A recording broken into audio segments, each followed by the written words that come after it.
efetiva e íntima da tarefa do presbítero pastor.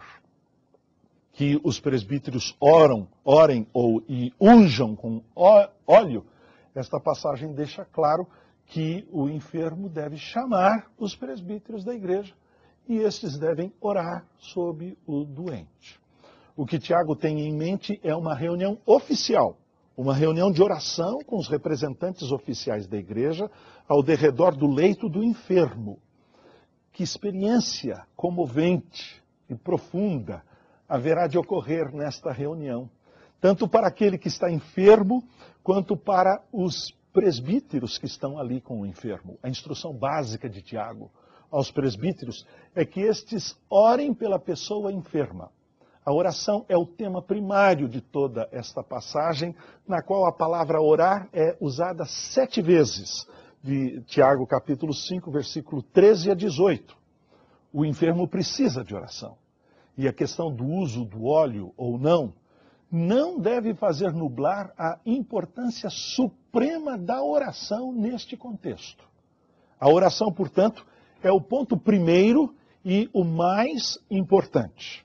A frase sobre ele, no verso 14, não implica propriamente impor as mãos sobre o doente, embora isso possa ser feito. A frase preposicional sobre ele descreve uma situação real, na qual o enfermo se encontra deitado em seu leito e os presbíteros de pé ou ajoelhados próximos do paciente. Os presbíteros e o enfermo se encontram face a face. Várias vezes, quando vou visitar enfermos, os que os acompanham pedem para que eu me assente. Algumas vezes a cadeira está longe da cama. E eu prefiro ficar próximo do paciente, olhar em seus olhos.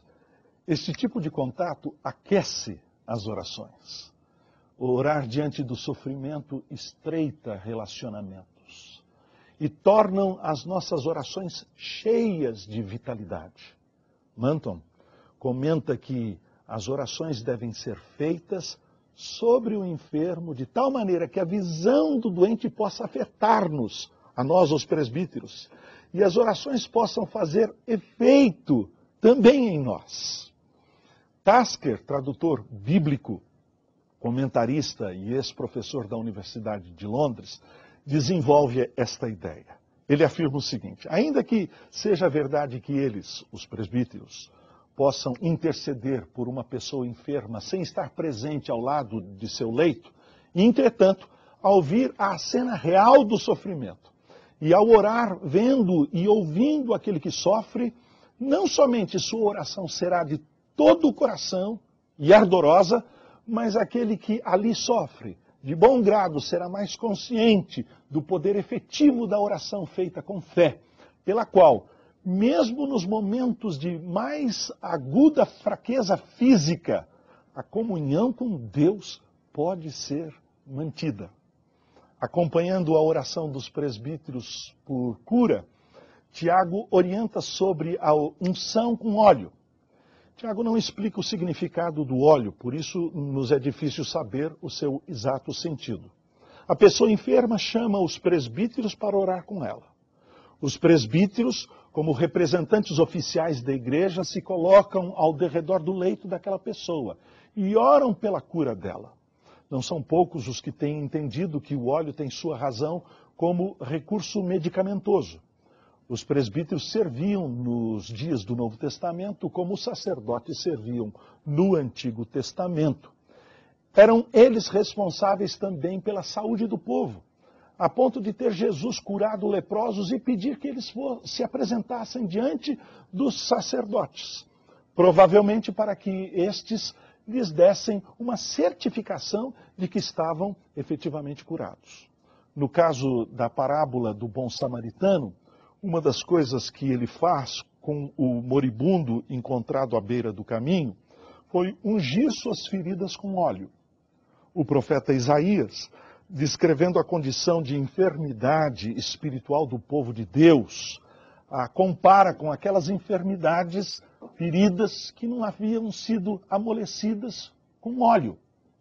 Seja qual for a razão para o uso do óleo, este deve ser aplicado em o nome do Senhor. Não há poder mágico, nem curativo no óleo. Da mesma forma, não há poder mágico ou curativo nos presbíteros. Todo poder e toda autoridade está em o nome de Jesus, exaltado nos céus. Dentro de sua soberana vontade repousa o poder de curar. Nada há grande demais para que ele não possa fazer. Nele está a fonte de todas as possibilidades. Ele, na sua soberania, faz quando e onde quiser. Por isso, o ato dos presbíteros é feito em o nome do Senhor. E a cura no nome do Senhor. Atos, capítulo 4, versículo 7 a 10, Lucas, capítulo 10, versículo 17, nos mostram isso. Toda a confiança é colocada no Senhor. E toda a glória, portanto, a Ele pertence. Creio que o ponto de suma importância, conforme nos lembra J. Adams, e por isto a presença dos presbíteros se torna imprescindível, repousa no fato de que Tiago deixa aberto que se o enfermo houver cometido pecados, estes serão perdoados. Evidentemente, nem todas as enfermidades são causadas por pecados específicos, mas o que se deve considerar aqui são aquelas enfermidades chamadas amartiagênicas, aquelas que têm uma gênese em um pecado, amartia.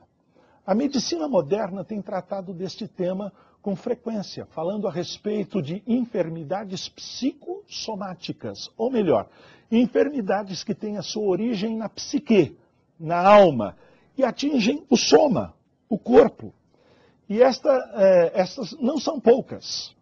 Paulo escreve, quando de suas instruções sobre a Santa Ceia e o estado de coisas que estavam presentes na vida da igreja de Corinto, afirmando o seguinte: eis a razão porque há entre vós muitos fracos e doentes, e não poucos que dormem. Porque se nos julgássemos a nós mesmos, não seríamos julgados. Mas quando julgados, somos disciplinados pelo Senhor para não sermos condenados com o mundo. 1 Coríntios, capítulo de número 11, versículo 30 a 32. Entre os leitores da carta de Tiago, conforme ele mesmo afirma, haviam aqueles que tinham no coração inveja, amargurada e sentimento faccioso, versículo 14 do capítulo 3. E conflitos e contendas que há entre vós, conforme ele registra no capítulo 4, verso de número 1. Cobiça pelas coisas materiais, pelo conforto e mais posses, capítulo 4, versículo 1, 3, 13, 16. Discriminação contra o pobre, capítulo 2, versículo 1 a 13. Reclamações de uns para com os outros, capítulo 4, versículo 11, capítulo 5, versículo 9.